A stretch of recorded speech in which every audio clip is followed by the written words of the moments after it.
Alright, Flix Talkers, we are back. We're doing a little vlog style video. I thought it would be cool to kind of show, let me actually go this way so I'm not like in the sun. Actually, right here, there we go. I'm not in the sun squinting like that. But we're actually back at the movie theater. We haven't been in the movie theater in about a year to see Top Gun Maverick, I believe, when they re-released it in theaters. So if you guys remember, it came out in theaters, came out in digital, and then they re-released it around this time, Memorial Day last year. So I thought it'd be fun to go to the theater and watch The Little Mermaid, the live action 2023. One of my favorites. Yeah, and I talked about on the channel that it has a lot of nostalgia for me as well, because of my little sister and whatnot. She would play it all the time. So Disney's most beloved animated classic, The Little Mermaid. you know, I talked about it a lot on the channel too, so we're going to see what all the hype is about. If it's a sing-along movie, you know, I have my Disney hat. I do love all the Disney movies for the most part. Live action are kind of hit or miss, I'll be honest, but I'm sure to have a good time. Are you? Of course, always. When All am I right. not? Okay, well, let's just get into it, guys. Let's go into the theater, and let's see if maybe this, you know, theater has some things to offer, like posters or just, you know, whatever. I haven't been to the theater in a year, like we said, and this one I think actually did some upgrades, so we're gonna, yeah. So I'm kind of just interested in putting my feet up for a little bit and enjoying the show. So, all right, really good. popcorn smells really good. Let go. So this is a smaller theater that we're at, so the standees aren't that magical as far as like big or whatever like that. Just a couple of small posters here. But yeah. So this is actually a new thing they started doing. I know they do it everywhere else, but 21 and over beer, wine, and margaritas. So that's kind of cool. Once again, this is a local theater. It's very small compared to like an AMC or something like a Cinemark or whatever. They got Happy Dad. That's so funny. Did they say Death Row Records? What the hell? That's weird. Okay. Let's go. We're gonna bootleg the movie. Yes. It's a fairly bigger theater, it looks like, for the most part. Not IMAX, but it's pretty good size. I wanted to see this side. Oh yeah, these are comfy. Why not? Legroom. Show them the legroom. For your safety, before the show starts, please take note of the location. Got my little of the emergency exits located Buttercup, on either the left or Trader right Joe's, side and of she the has their screen. protein bar. These That's how we exits are snack it over here. I might actually go to the individual. concession stand and maybe get a popcorn. All right, guys, we'll see you after the movie. 2 hours later. All right, guys, we are out of the theater, and what is our first reaction to The Little Mermaid 2023? Live action, I gotta say, live action. This is the first time they've done a live action for this, and what were your thoughts?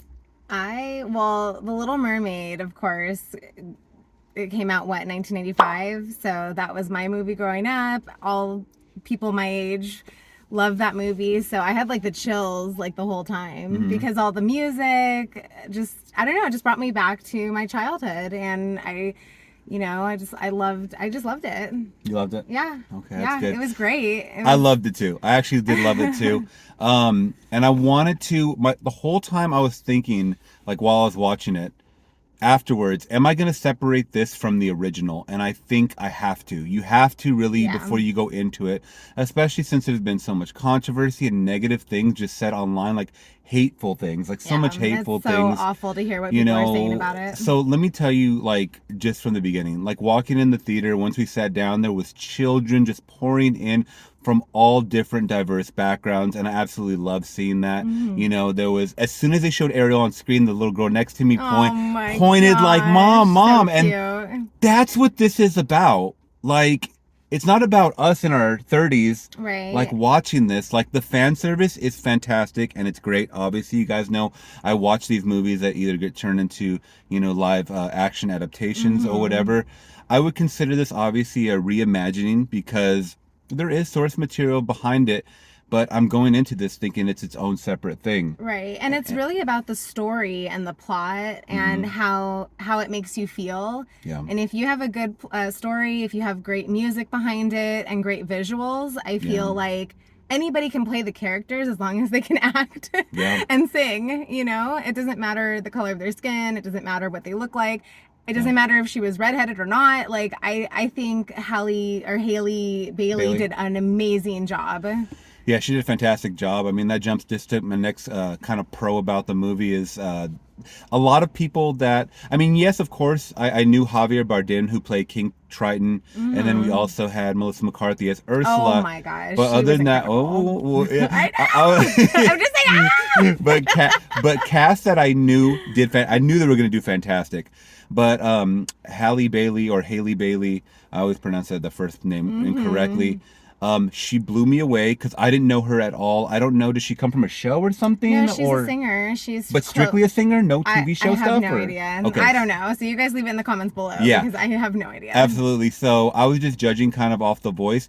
And you know what? When she was on screen, her mannerisms were totally Ariel. Oh, yeah. Like the way she was talking and Her just to flounder or whatever, it was the mannerisms were on. It really did suck me back into the animated version from what I remember of, the little quirks of Ariel that we knew from the animated film. And then once the songs kicked in, that first song is like the most powerful, the part of your world. Yeah. Is it part of this world or part of your world? Part of your world. Okay, because I effed that up the first time. But yeah, that song is legendary. And I was like, I was hooked on it. And for me, the cast was just, just very, very, very good. I had no gripes with any of the even the voice acting from. If I had to make a gripe, it would probably be Aquafina. Yeah. Was that yours mine. too? Yeah. Okay. Yeah. It was a little more of an annoyance, just I think she's used to playing those annoying characters. Yeah. That one was a little annoying, but what did you I think would of replace- what did you think of the cast? Oh yeah, no, they hit the mark on all of it. I mean, Melissa McCarthy did a phenomenal job, and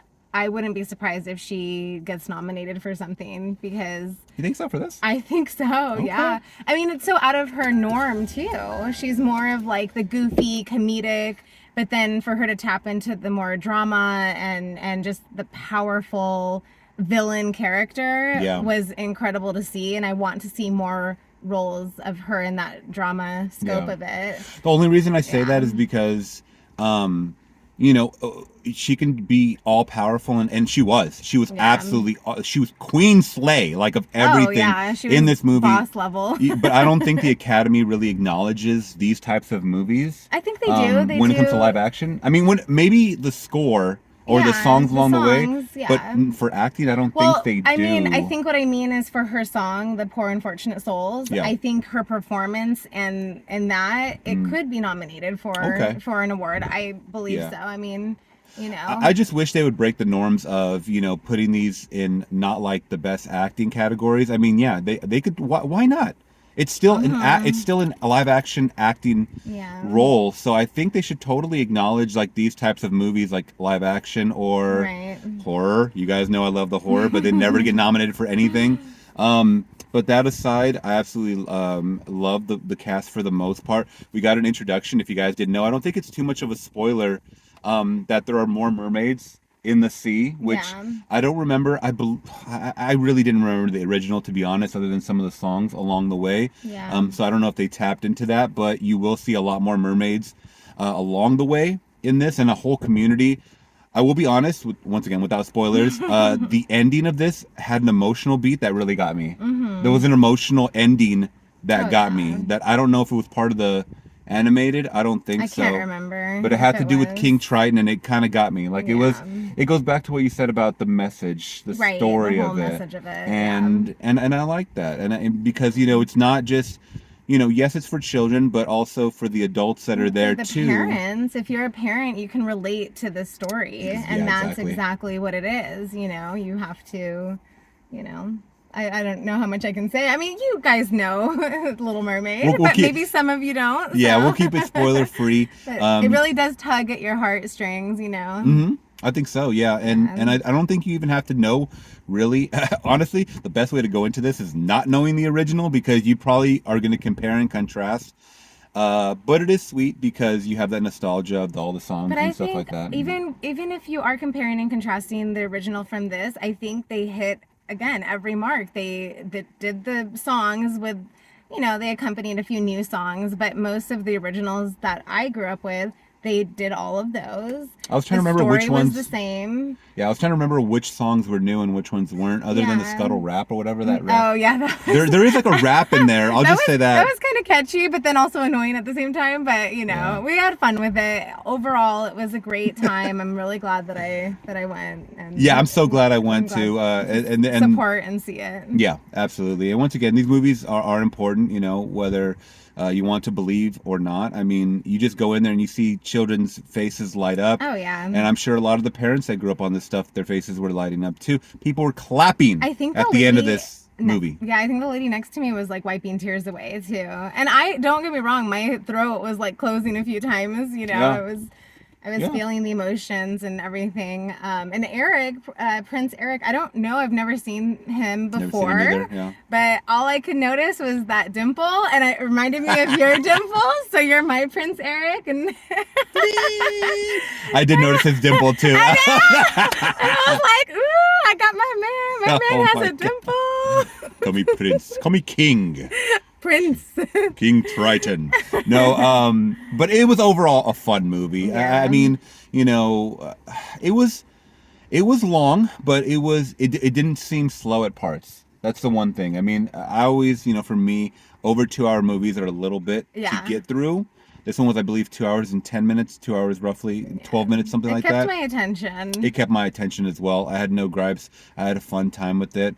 I'm trying to think of what else I could say. Other than Disney, live action or not, hate the live action or not, because I had mentioned at the beginning of this video that there was a lot that we didn't like, and there was a lot we've seen some live action together. We saw Beauty and the Beast in theaters, and you know, those aren't the most revered, obviously. Like I enjoyed the live action of the Lion. Well, it's not live action, but the Lion King. A lot of people didn't. So it's one of those things. It's like a love-hate relationship with live action. Totally. But one thing where they always hit the mark, Disney, is the score. For me, not just the original, like the songs that are being sung, but the score behind it, the orchestral. I feel like they're always 1,000% on that in that department. Oh yeah. I don't know what it is. They hire the best composers always, and we saw that at the end. This was produced by Lin-Manuel. What's Miranda. his name? Miranda. Yeah. And right when I saw his name, I was like, oh, makes total sense. It makes total sense. Makes total sense. Yeah, it goes together with like peanut butter and jelly. And you know, he's been with this guy. nominated so many times too. Yeah, so. absolutely. So. You know, anything else you want to say about The Little Mermaid 2023? I just had a really good time with it, and it kind of like tapped my inner child, and I want to go home and watch more Disney movies. Really? Yeah. Well, that's good. That's awesome. That gave you a good feeling coming out. I feel the same way. So I think, long story short, I think I'm going to give 2023's The Little Mermaid a solid 4 out of 5. That would be my score too. 4 out of 5? 4 out of 5. You heard it, guys. All right, thank you guys so much for checking out our review, vlog style, whatever you want to call this. We're back to the theater. We are back to the theater. Let me know if you guys like this type of, vlog style review, whatever you want to call it. Just out of the theater reaction, I guess. And make sure to hit that big thumbs up to support the channel. On the go review. Yes. Consider subscribing for more content like this. I do reactions. I do live streams 3 times a week as well. And I'll catch you guys in the next one. All right.